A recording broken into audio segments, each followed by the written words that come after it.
صرف عبادت کرنا ہے اور عزت کی موت مرنا ہے۔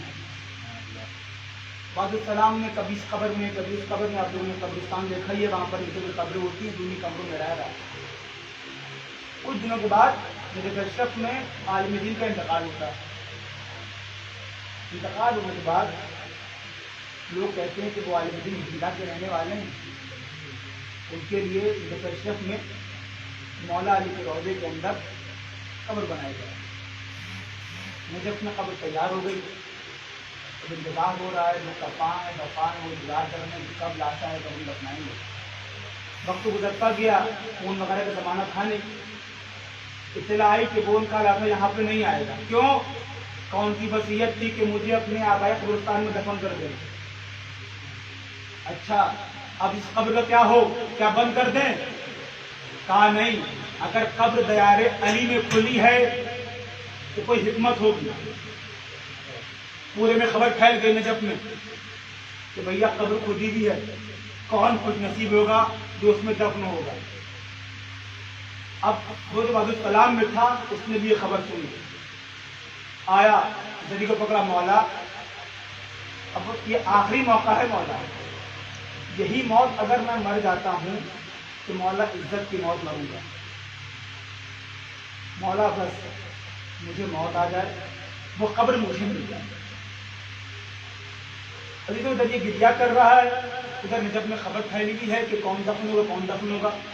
پہلے زمانے میں رات میں حرم بند ہو جایا کرتے تھے، آج بھی سیریا وغیرہ میں حرم بند ہوتے ہیں۔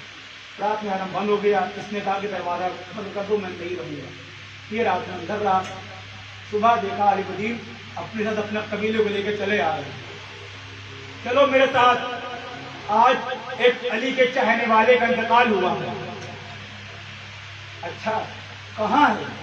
کہا ذرا حرم کا دروازہ کھولو۔ حرم کا دروازہ کھلا تو کیا دیکھتے ہیں، وہی قبروں میں رہنے والا علی کی زری پکڑے اس دنیا سے رخصت ہو گئے۔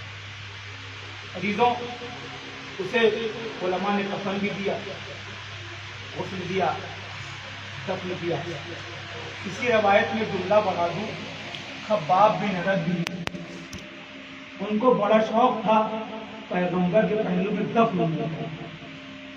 ایک بار انہوں نے کفن کو دیکھا، کفن کو دیکھ کر رونے لگے۔ کیوں روتے ہو؟